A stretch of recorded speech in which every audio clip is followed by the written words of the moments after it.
Chapter 11, Decision Making and Relevant Costing, Part 2.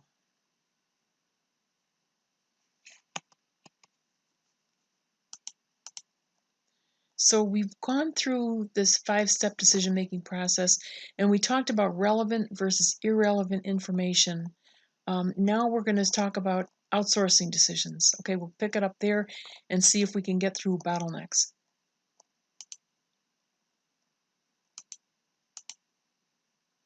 So special orders are tricky decisions. This is to accept or reject a special order when there is no idle production capacity and the special orders have no long-run implications. Okay? No, where there is idle production capacity. I was thinking, oh my gosh, there isn't. Or do you understand? So we've got the space to produce the order without stopping our regular work.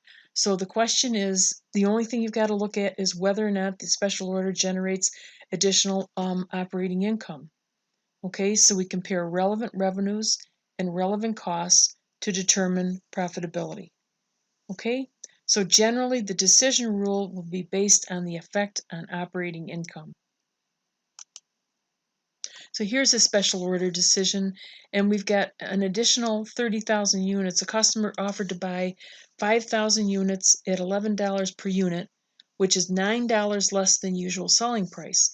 Should the special order be accepted? And remember the decision rule, does it generate additional operating income? And in this example, the only incremental cost is the additional variable manufacturing cost. That's it. In column D, we can see the operating income. Let's see, wait a minute.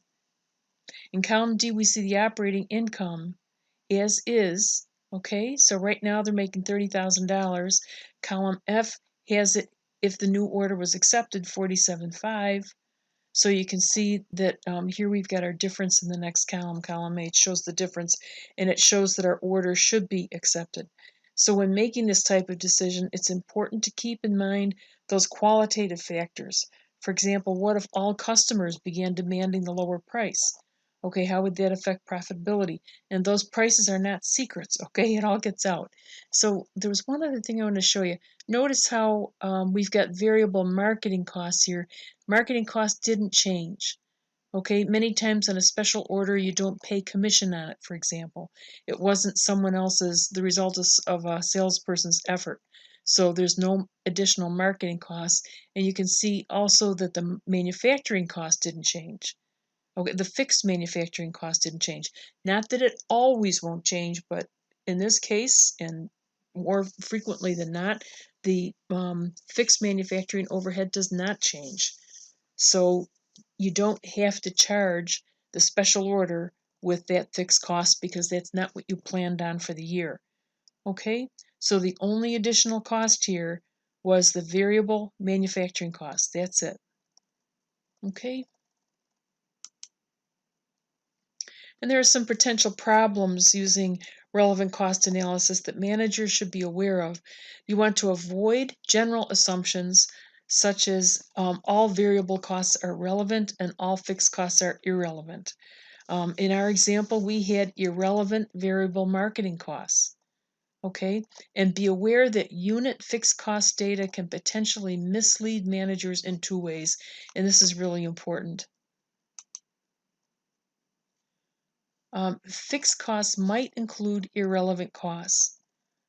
Okay, costs that will not change whether or not the one-time order is accepted or not.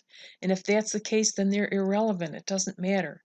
And if using the same unit fixed costs at different output levels, managers may reach erroneous conclusions. Okay, so only total fixed costs should be used, not unit fixed costs.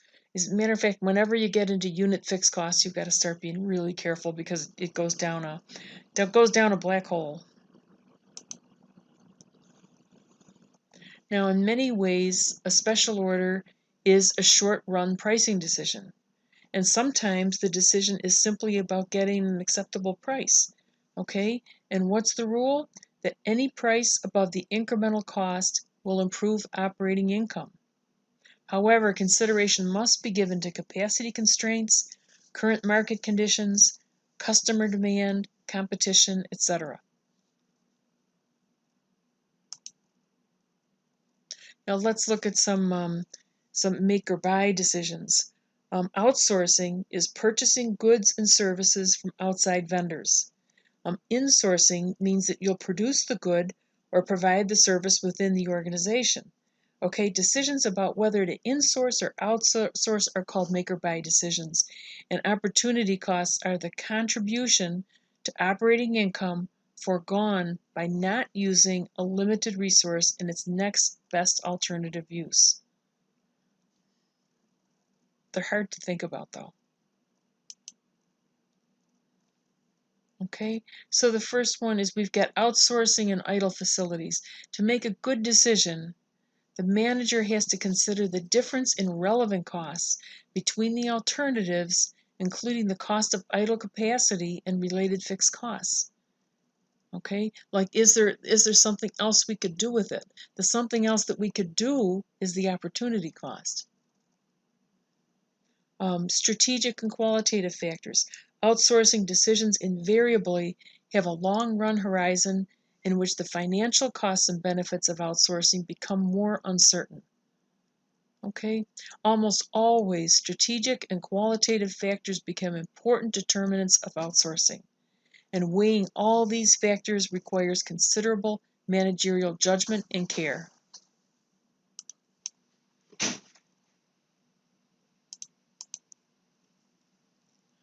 Now, international outsourcing requires managers to evaluate manufacturing and transportation costs and also exchange rate risks and other strategic and qualitative factors such as quality, reliability, and efficiency of the supply chain. The other thing that's tricky here is that if you are outsourcing something that is important to your strategy of your company, you better be careful on who you have working with you, okay? There's just a lot to think about here. And then finally, there's what's called the total alternative approach, and this just means that managers should consider future costs and revenues for all products. If, for example, one decision will create idle capacity, but that idle capacity could be used to make another product, then that should be considered in the overall decision. It's just common sense. But I think what they're saying here is just to make your focus broad. Now, opportunity cost, this is really the way an economist will tell you we should be thinking about everything, but that is the contribution to operating income that is foregone by not using a limited resource in its next best alternative use. Okay, so like you look at the next best alternative and imagine losing that money, that is the opportunity cost. So deciding to use a resource one way means that a manager has to forego the opportunity to use resources in another way. Okay, so you want to consider this cost in your decision making. And I want to note too that opportunity cost is not recorded in the accounting system because once money is invested in inventory, there is no money available to invest elsewhere, and so no return related to this investment to record. Okay? Now, carrying cost of inventory, when you think about the opportunity cost approach, the relevant cost of any alternative is the incremental cost of the alternative plus the opportunity cost of the profit foregone from choosing that alternative. Okay, so like for example, the opportunity cost of holding inventory is the income foregone by tying up money in inventory and not investing it elsewhere. Okay, like even in a short-term investment, making 1%.